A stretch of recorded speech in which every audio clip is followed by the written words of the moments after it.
اعتکاف مسائل.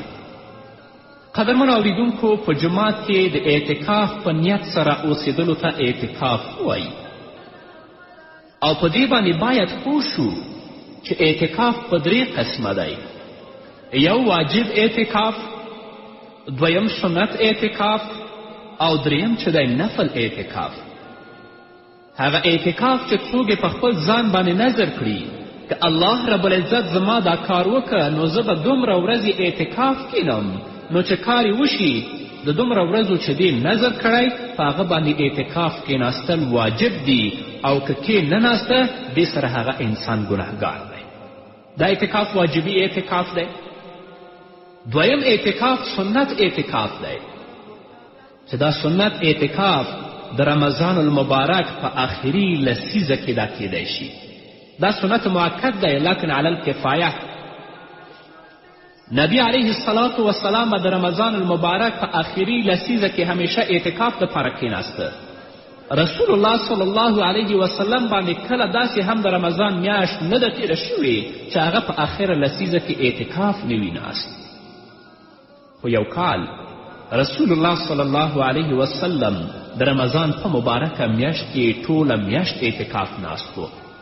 په لومبۍ لسیزه کې چې کله رسول الله صلی الله علیه وسلم اعتکاف وکړ نو لسیزه چې تیره شوه رسول الله صلی الله علیه وسلم وفرمیل زه د لیلة القدر د تلاش لپاره اعتکاف کې ناست وم، خو ما ته د الله رب العزت له طرفه دا وویل شو لیلة القدر دا په وروستۍ لسیزه کې دی.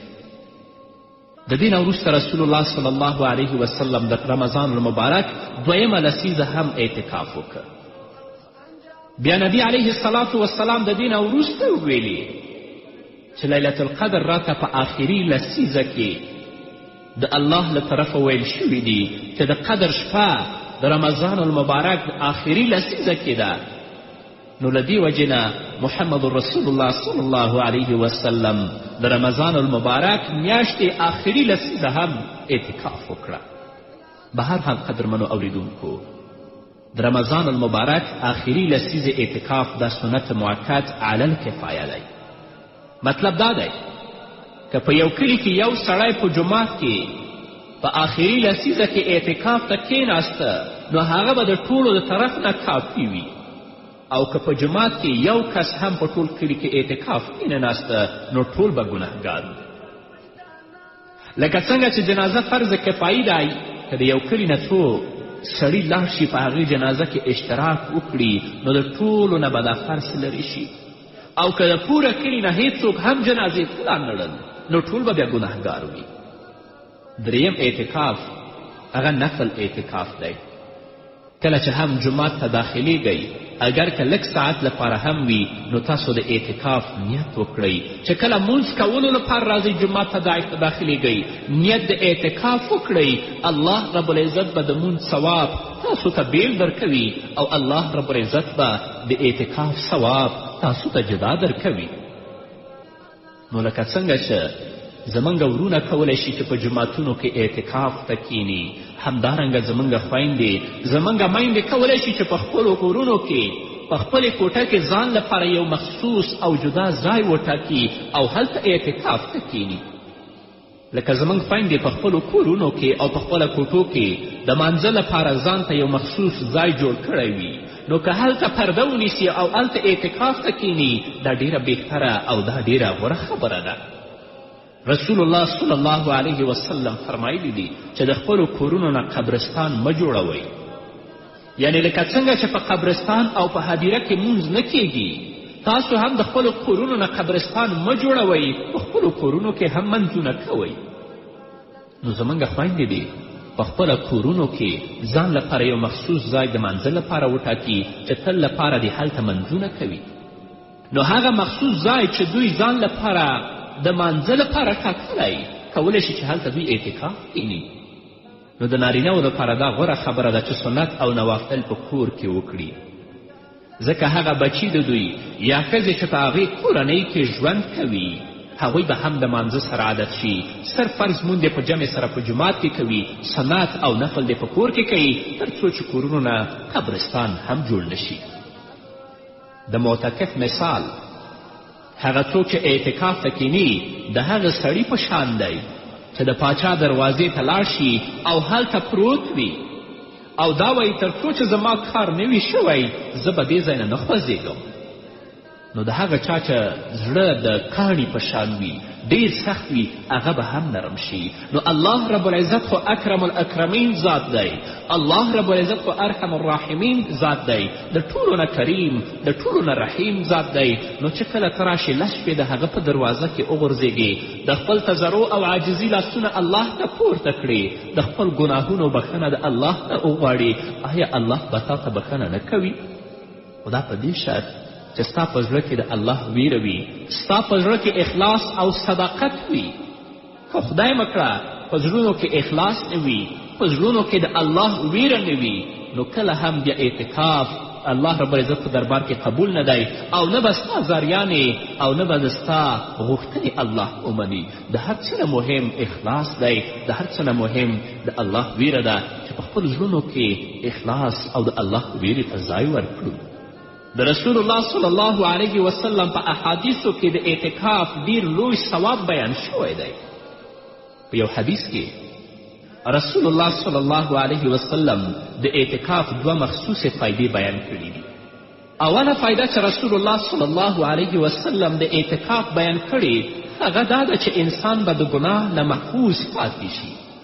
هغه انسان چې په جومات کې اعتکاف ته کیني یا هغه زموږ خویندې چې د رمضان المبارک په آخري لسیزه کې په خپلو کورونو کې اعتکاف ته کیني الله به دوی د ګناه نه محفوظ وساتي. الله رب العزت به دوی د شیطان د حملو نه محفوظ وساتي او که هیڅ نه وي دومره به خو وي چې په غوږو باندې حرام وانه وړي، کم از کم په سترګو باندې خو به حرام نه ویني، کم از کم په ژبه باندې خو به دروغ او غیبت نه کوي. دا څومره لویه نفع ده چې د رمضان المبارک آخري لسیزه ډیره برکتناکه لسیزه ده، هغه د ټول رمضان خلاصه ده. نو په آخري لسیزه کې چې یو انسان د ګناه نه محفوظ پاتې شي، د شیطان د حملو نه مسئول پاتې شي، د هغه سترګې د هغه غوږونه د هغه ژبه د هغه لاس او پښې د ګناه نه محفوظ پاتې شي، د دې نه لوی برکت نور د کوم ځای شي. نو دا ډیره عمده فایده ده د اعتکاف چې د اعتکاف په واسطه الله رب العزت تا د ګناه نه محفوظ ساتي.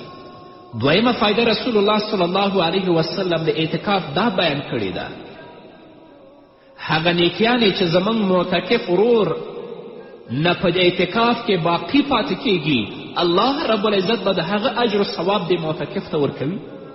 مثلا هغه څوک چې اعتکاف ته ناست وي هغه نشي کولی چې د مریض پوښتنې ته لاړ شي، هغه څوک چې اعتکاف کې ناست وي هغه نشي کولی چې جنازې ته لاړ شي، اما الله رب العزت به د دې اجر و ثواب دې معتکف ورور ته ورکوي بغیر د دې چې هغه د مریض پوښتنه وکړي او بغیر د دې چې هغه په جنازه کې اشتراک وکړي. همدارنګه په بل حدیث کې محمد رسول الله صلی الله علیه وسلم فرمایلی دي کوم کس چې د رمضان په آخري لسیزه کې اعتکاف وکړي الله رب العزت به هغه ته د 2 حجونو او د 2 عمرو ثواب ورکړي. نه دې پیسې لګیږي او نه دې وخت لګیږي، نه محنت شته نه مشقت شته او الله رب العزت تا ته دومره لوی ثواب درکوي. اما موږ لا اوسه پورې د غفلت په خوبونو کې ویده یو. نو زموږ هغه ورونه چې هغوی کم شرعي مشکل نه لري کولی شي چې په جماعتونو کې آخري لسیزه کې اعتکاف وکړي، ځان لپاره خپل کورنۍ لپاره د ټولو مسلمانانو لپاره د الله رب العزت نه د مغفرت او د رحمت غوښتنه وکړي. همدارنګه زموږ هغه خویندې او میندې چې په کورنیو کې ژوند کوي که چیرې هغوی هم شرعي مشکل نه لري کولی شي چې په خپلو کورنیو کې په خپل کوټو کې ځان لپاره یو مخصوص ځای وټاکي او هلته اعتکاف ته کیني، ځان لپاره د خپل اولاد لپاره د خپل کورنۍ لپاره د ټولو مسلمانانو ورونو او خویندو لپاره د الله رب العزت نه د مغفرت او د رحمت غوښتنه وکړي. د رمضان مبارک میاشت به تیره شي خو دا سعادت او دا نیکبختي به الله رب العزت د ډیرو خاصو بندگانو په برخه کړي، ټولو ته دا سعادت نه رسیږي. الله رب العزت دې په موږ باندې رحم وکړي. الله رب العزت دې موږ ته د نیکو اعمالو توفیق راکړي، په ځانګړې توګه د رمضان په مبارکه میاشت کړي، او الله دې موږ ته توفیق راکړي چې په آخري لسیزه کې اعتکاف کینو او د الله د کلام تلاوت وکړو، په رسول الله باندې درود ووایو، همدارنګه د الله ذکر وکړو، او د دې نه وروسته د خپل ګناهونو بخښنه د الله نه وغواړو، او تل لپاره د الله رب العزت نه د نیکو اعمالو توفیق وغواړو. همدې هیله قدرمن اوریدونکو نور به م واورو، خو د یوې دمې نه وروسته. هم قرآن کی نازل شوی د پانی دنیا سماتا، ورسته بیا په اندازه د ضرورت زمونږ اقاتا. هم قرآن کی نازل شوی د پانی دنیا سماتا، ورسته بیا په اندازه د ضرورت زمونږ اقاتا. هم تړلی شیطانان وي، هم بستوي دوزخونه، په یو ذات وي برکات وي، ارسته هم جنتونه. قدرمن اوریدونکو بیا هم زموږ سلامونه او نیکې هیلې ومنئ. په یو روایت کې راځي چې یو ځل حضرت عبدالله ابن عباس رضی الله تعالی عنهما په مسجد نبوي کې اعتکاف ته ناست و. یو سړی حضرت عبدالله ابن عباس رضی الله تعالی عنه ته راغی او سلام یې وکړ. کېناستو، ډېر پریشانه و او ډېر سخت خفه ښکاره کېدو. حضرت عبدالله ابن عباس رضی الله تعالی عنه هغه ته وفرمیل او پوښتنه یې وکړه، څه خبره ده؟ ځکه زه تا ډېر غمګین او تا زه ډېر پریشانه وینم. ستا په مخ او ستا په څېره کې د غم او د درد آثار او نښې لیدل کېږي. هغه ورته عرض وکړه چې ای د الله د رسول د تره زویه، زه ځکه پریشانه یم، زه ځکه غمجن یم چې د فلاني سړي په ما باندې حق دی، او د نبی کریم صلی الله علیه وسلم قبر طرف ته یې اشاره وکړه او ویلې چې د دې قبر والا د عزت باندې دې زما قسم وي چې زه د هغه په حق ادا کولو باندې قدرت نه لرم، یعنې د هغه په ما باندې پیسې دي او هغه د خپل حق زما نه غواړي او زه پیسې نه لرم چې هغه ته یې ورکړم. حضرت عبدالله ابن عباس رضی الله تعالی عنه ورته وفرمیل آیا زه ستا سفارش ونه کړم؟ هغه سړي ورته عرض وکړ څنګه چې تاسو ته مناسب ښکاري. حضرت عبدالله ابن عباس رضی الله تعالی عنه راپاڅېده او د خپل څپلۍ او پیزار یې پښو کړل. د جومات نه بهر راووت.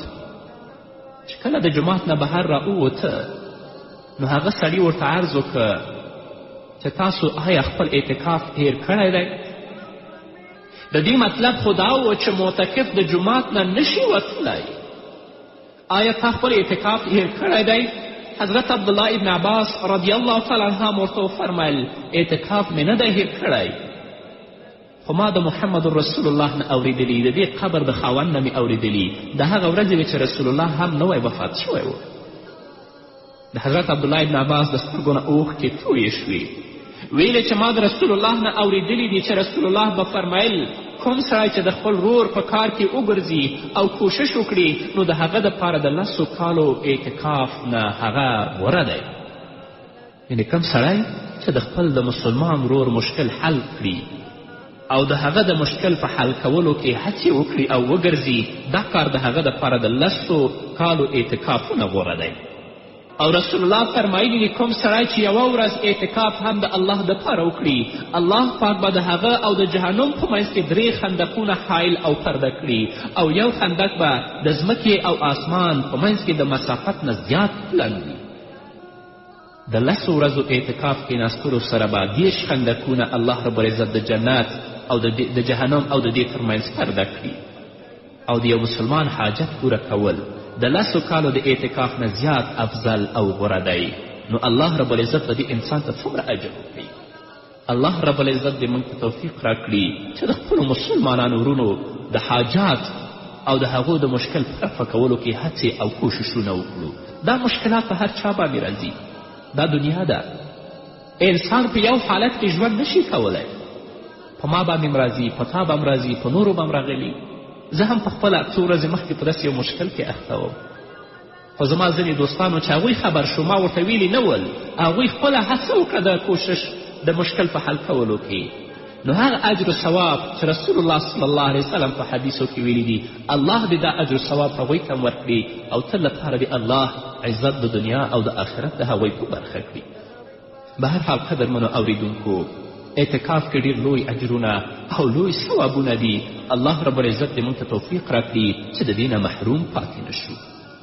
بل دا چې په آخري لسیزه کې چې هغه زموږ مسلمان رور او مسلمانه خور اعتکاف ته کښېني په دې آخري لسیزه کې د قدر شپه ده چې هغې شپه کې عبادت د زرو میاشتو نه غوره دی او هغه څوک چې اعتکاف ته ناست وي هغه به ضرور عبادت کوي. ټول مخلوق الله رب العزت پیدا کړی، خو بیا بعضې مخلوقاتو ته الله رب العزت په بعضو نورو باندې فضیلت ورکړی دی. تاسو ګورئ ټول انسانان الله رب العزت پیدا کړي دي، خو کوم مقام چې الله رب العزت په انسانانو کې انبیا علیهم الصلاة والسلام ته ورکړی دی هغه یې نورو انسانانو ته نه دی ورکړی. بیا په انبیا علیهم الصلاة والسلام کې چې کوم مقام او مرتبه الله رب العزت محمد رسول الله ته ورکړي هغه بل چا ته نه ده ورکړي. د انبیا علیهم الصلاة والسلام نه وروسته چې کوم مقام الله رب العزت صحابه و کرامو ته ورکړی دی هغه یې وروسته تر قیامته پورې چا ته نه دی ورکړی. همدارنګه ټولې صحیفې او ټول کتابونه الله نازل کړي دي، خو کوم مرتبه او شان چې الله رب العزت قرآن ته ورکړی هغه نورو کتابونو ته نه دی ورکړی. ټولې فرشتې او ملائکې الله رب العزت پیدا کړي دي، خو کومه شان او مرتبه چې الله جبرائیل امین ته ورکړی دی هغه یې نورو ملائکو ته نه دي ورکړي. همدارنګه په امتونو کې چې کوم مقام امت محمدیه ته الله رب العزت ورکړی دی هغه یې نورو امتونو ته نه دی ورکړی. همدارنګه چې کوم مقام الله رب العزت په ځمکه کې جماعتونو ته ورکړی دی هغه مقام او عزت الله رب العزت بازار ته او کورونو ته نه دی ورکړی. یوه ورځ محمد رسول الله صلی الله علیه وسلم ناست و، کس راغی رسول الله نه پوښتنه وکړه چې د الله رسوله د الله په ځمکه کې کومه ځایونه ډیر غوره دي او کومه ځایونه ډیر خراب دي. رسول الله ورته وایي زه نشم ویلی تر څو چې د جبرائیل نه پوښتنه ونه کړم. جبرائیل چې راځي د هغه نه پوښتنه کوي. جبرائیل ورته وایي زه هم خبر نه یم تر څو چې د رب نه پوښتنه ونه کړم. جبرائیل علیه السلام چې کله رب ته ځي نو رب ورته وایي چې په ځمکه کې د ټولو نه غوره ځایونه جماعتونه دي او د ټولو نه بد ځایونه هغه بازارونه دي. لکه شیخ سعدی وایي علم غیب کس نمیداند بجز پروردگار، هر کسی گوید که میدانم از او باور مدار. مصطفی هرگز نگفت تا نگفت جبرائیل، جبرائیلش هم نگفت تا نگفت کردگار. تر څو چې جبرائیل علیه السلام ته الله رب العزت ونه ویلي نو جبرائیل علیه السلام هم رسول الله صلی الله علیه وسلم ته جواب ونه ویلي. خو زموږ زړونه په جماعتونو کې تنګېږي. په ځانګړې توګه چې کله جمعې مانځه ته راشو د وعظ او تبلیغ اورېدلو ته خو نه راځو، چې کله خطبې ته هم راشو بیا 14 وارې خپل ساعتونه ګورو چې د وخت نه وخت کم دی یا زیات دی. نه، جماعتونه د اطمینان ځای دي، جماعتونه د سکون ځای دي، په ځمکه کې بهترین ځایونه دي. دلته باید زړه ته اطمینان ورکړو، زړه ته سکون ورکړو. د هغه انسان زړه چې په جماعتونو کې تنګېږي هغه منافق وي. نو قدرمنو اورېدونکو په ځمکه کې جماعتونه بهترین ځایونه دي، خو بیا په جماعتونو کې چې کوم مقام د مسجد نبوي او د بیت الله همدارنګه د بیت المقدس دی هغه د نورو جماعتونو نه دی. همدارنګه زمانه او د زمانې اجزا ورځې او شپې ټولې الله پاک پیدا کړي دي، خو کوم مقام چې الله رب العزت په ورځو کې د جمعې ورځې ته ورکړی هغه یې د هفتې باقي ورځو ته نه دی ورکړی. جمعه رسول الله صلی الله علیه وسلم سید الایام معرفي کوي. همدارنګه په شپو کې چې کومه مقام الله رب العزت د قدر شپې، د برات شپې ته، د واړه اختر شپې ته، د لوی اختر شپې ته ورکړی دی. الله رب العزت دا مقام نورو شپو ته نه دی ورکړی. نو قدرمنو اورېدونکو په آخره لسیزه کې چې تاسو اعتکاف ته کښېنئ هغه کې قدر شپه ده. نو په قدر شپه کې عبادت دا معادل دی د زرو میاشتو عبادت سره چې تقریبا دا څو اتیا کاله کیږي. نو راشئ چې د رمضان په دې مبارکه میاشت کې چې واقعا د الله رب العزت د رحمت میاشت ده، د الله رب العزت د مغفرت میاشت ده، د الله رب العزت داسې میاشت ده چې په دې میاشت کې الله د خپل ګنهګار بندگان د جهنم نه خلاصوي او جنت ته داخلوي. الله ته متوجه شو په دې میاشت کې او د خپل د تضرع او عاجزي لاسونه الله ته پورته کړو، د خپلو ګناهونو بخښنه د الله نه وغواړو. منکرات، فجایع، هغه اعمال او هغه کړنې چې په هغه باندې الله زموږ نه ناراضه کیږي، الله خفه کیږي، رسول الله ناراضه کیږي، هغه پرېږدو او تل لپاره د الله رب العزت نه د نیکو اعمالو توفیق وغواړو. په ځانګړې توګه په آخري لسیزه کې چې په دې کې زموږ ورونه او خویندې که کوم مشکل نه لري چې اعتکاف کینی او د الله رب العزت په عبادت باندې ځان مشغوله کړي، نو دې نه لوی اجر، لوی کرم او لوی نعمت په ژوند کې بل نشته. الله به تا ته هم بښنه وکړي، الله به دې ګناهونه معاف کړي، الله به دې نیکیان هم زیاتې کړي.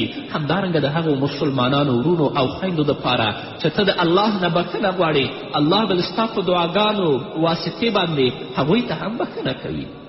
خو د هر څه نه مهم اخلاص غوره دی، چې په زړه کې اخلاص ته ځای ورکړو، د الله ویرې ته ځای ورکړو، بیا به